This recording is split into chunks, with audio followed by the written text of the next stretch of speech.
और रहस्यमयी परंपरा निभाई जाती है। इस प्राचीन परंपरा के तहत भगवान जगन्नाथ, बलभद्र और सुभद्रा की लकड़ी से बनी पुरानी प्रतिमाओं की जगह नई प्रतिमाओं को स्थापित किया जाता है। लेकिन इन पुरानी प्रतिमाओं में मौजूद एक दिव्य तत्व को संभालकर नई प्रतिमा में स्थानांतरित किया जाता है। इसे ब्रह्म पदार्थ कहा जाता है।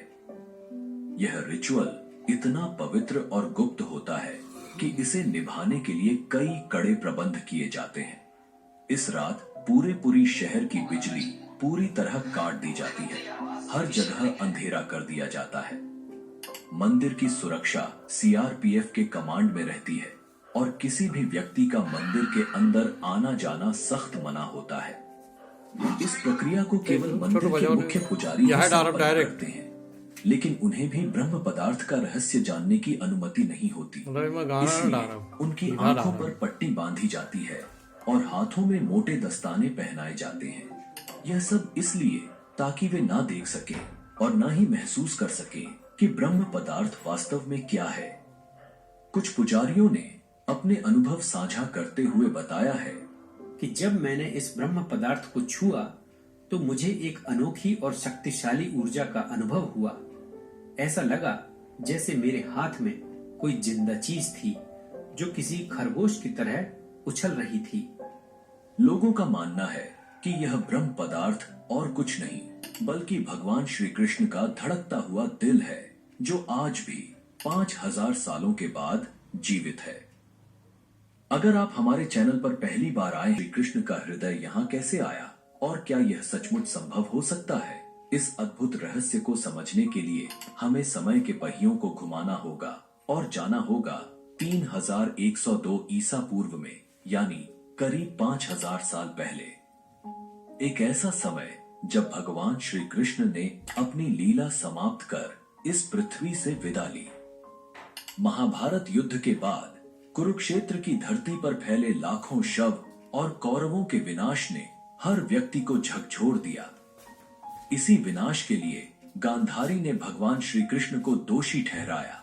अपने 100 पुत्रों की मृत्यु के शोक में डूबी गांधारी ने कहा, हे कृष्ण, जैसे मेरे पुत्रों का वंश समाप्त हो गया, वैसे ही तुम्हारा यादव वंश भी आपसी लड़ाई में नष्ट हो जाएगा और 36 वर्षों के भीतर तुम्हारी द्वारका समुद्र में समा जाएगी। 36 वर्षों बाद गांधारी का यह श्राप सत्य साबित हुआ। यादव वंश में आपसी झगड़े और क्रोध में लिपटे एक दिन नशे में चूर यादवों ने एक दूसरे को मारना शुरू कर दिया। इस घटना के बाद द्वारका समुद्र में डूब गई। यह विनाश स्पष्ट संकेत था कि भगवान श्री कृष्ण का पृथ्वी पर समय समाप्त हो चुका है। अगर आपको भगवान कृष्ण की द्वारका नगरी कैसे डूबी, वह एक पीपल के पेड़ के नीचे ध्यानमग्न हो गए। तभी जरा नामक एक शिकारी ने उन्हें हिरण समझकर तीर चला दिया। तीर उनके पैर में लगते ही जरा को अपनी गलती का एहसास हुआ। वह माफी मांगने भगवान के पास पहुंचा। श्री कृष्ण ने मुस्कुराते हुए कहा, डरो मत, यह सब मेरी लीला का हिस्सा है। त्रेता युग में तुम राजा बाली थे।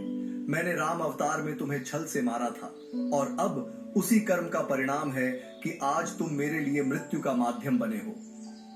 इसके बाद श्री कृष्ण ने योग निद्रा में लीन होकर इस भौतिक संसार को त्याग दिया। जब अर्जुन को इस दुखद समाचार का पता चला तो वह तुरंत पहुंचे और भगवान का अंतिम संस्कार किया। लेकिन चमत्कार हुआ। भगवान का पूरा शरीर पंच तत्व में विलीन हो गया, सिवाय उनके हृदय के। यह हृदय धड़कता हुआ और ऊर्जा से भरपूर जलने से बच गया। यह दिव्य हृदय, जिसे बाद में ब्रह्म पदार्थ कहा गया। अर्जुन ने भगवान कृष्ण के दिव्य हृदय को एक लकड़ी के मंच पर रखा और उसे पवित्र नदी में प्रवाहित कर दिया। यह दिव्य हृदय नदी में बहता हुआ लंबे समय बाद ओडिशा के महानदी तट पर पहुंचा। उस स्थान पर एक सब्र जनजातीय समुदाय रहता था। इस जनजाति के मुखिया थे विश्ववासु। जब उन्होंने इस दिव्य हृदय को लकड़ी के मंच पर तैरते हुए देखा तो वह चकित रह गए। इस हृदय से एक दिव्य चमक निकल रही थी। विश्ववासु ने तुरंत इसकी दिव्यता को पहचाना और इसे नील माधव के रूप में पूजना शुरू कर दिया।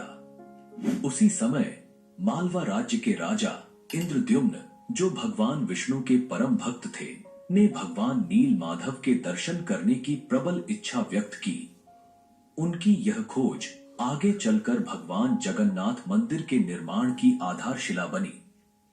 लेकिन आगे बढ़ने से पहले इस वीडियो को एक लाइक करके चैनल को सब्सक्राइब जरूर कर लीजिए। भगवान विष्णु के परम भक्त थे। एक रात भगवान विष्णु ने सपने में दर्शन देकर आदेश दिया कि वह उनकी दिव्य मूर्ति नील माधव को ढूंढे और उनके लिए एक भव्य मंदिर का निर्माण करे। भगवान ने संकेत दिया कि यह मूर्ति नीलांचल की एक गुफा में छिपी हुई है। राजा ने अपने ब्राह्मण पुजारी विद्यापति को नील माधव की खोज के लिए भेजा।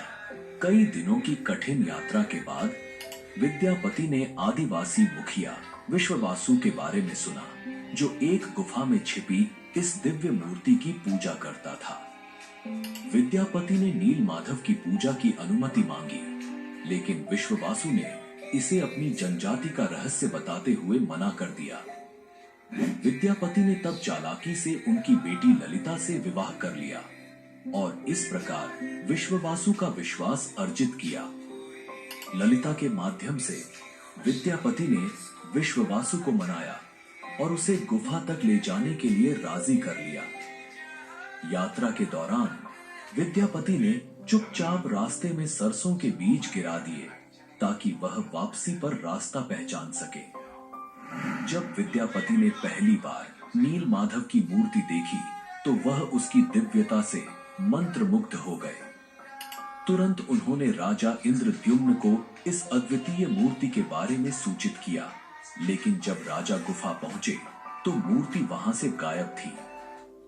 विश्ववासु ने मूर्ति को छिपा दिया था, यह सोचकर कि राजा इसे अपने साथ ले जाएंगे।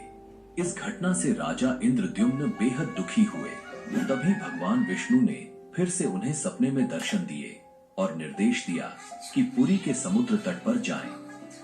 भगवान ने कहा, एक विशाल नीम का पेड़ बहकर आएगा, उसी पेड़ से मेरी नई मूर्ति बनाओ। राजा ने आदेश का पालन किया और समुद्र तट पर अपने सेवकों को भेजा। वहां उन्हें वह विशाल नीम का पेड़ मिला, जिस पर भगवान विष्णु के प्रतीक शंख, चक्र, गदा और कमल उकेरे हुए थे। लेकिन इस पेड़ को उठाना आसान नहीं था। कई प्रयासों के बावजूद पेड़ अपनी जगह से नहीं हिला। अंततः आदिवासी मुखिया विश्ववासु की सहायता से यह पेड़ पुरी तक लाया गया, लेकिन कोई भी कुशल कारीगर उस लकड़ी से नील माधव की मूर्ति नहीं बना सका। कारीगरों ने राजा से कहा, हे महाराज, यह लकड़ी इतनी मजबूत है कि हमारे हथौड़े और छेनी का इस पर कोई असर नहीं होता। कृपया हमें माफ करें, हम यह कार्य करने में असमर्थ हैं। इस स्थिति से निराश राजा इंद्रद्युम्न ने भगवान विष्णु की प्रार्थना की। भगवान विष्णु राजा के सपने में प्रकट हुए और कहा, हे राजा, देवताओं के दिव्य वास्तुकार विश्वकर्मा की पूजा करो, वह यह कार्य पूर्ण करेंगे। राजा ने भगवान की सलाह मानी और विश्वकर्मा की प्रार्थना की। कुछ दिनों बाद विश्वकर्मा एक बूढ़े आदमी के रूप में प्रकट हुए और राजा से बोले, हे महाराज, मैंने सुना है कि आप एक मूर्ति बनाना चाहते हैं। राजा ने पूछा, क्या आप यह कर सकते हैं? विश्वकर्मा ने उत्तर दिया, हाँ, लेकिन मेरी कुछ शर्तें हैं। विश्वकर्मा ने कहा, मैं भगवान विष्णु की मूर्तियां एक बंद कमरे में 21 दिनों में बनाऊंगा। इस दौरान मुझे कोई परेशान नहीं करेगा। अगर किसी ने दरवाजा खोला तो मैं मूर्तियों को अधूरा छोड़ दूंगा। राजा ने इन शर्तों को मान लिया और विश्वकर्मा ने काम शुरू कर दिया। शोर मचाते हुए दरवाजा बंद हुआ। आरा, छेनी और हथौड़े की आवाजें सुनाई दी, लेकिन जब 15 दिन बाद भी कोई आवाज नहीं आई तो रानी गुंडचा चिंतित हो गई। उन्होंने राजा से कहा, महाराज, शायद वह बढ़ई भूख से मर गया है, हमें दरवाजा खोलना चाहिए। राजा ने मना किया, लेकिन रानी ने जोर दिया और दरवाजा खोलने का आदेश दिया। जैसे ही दरवाजा खुला, सभी हैरान रह गए। विश्वकर्मा गायब हो चुके थे और पीछे केवल 3 अधूरी मूर्तियां थीं।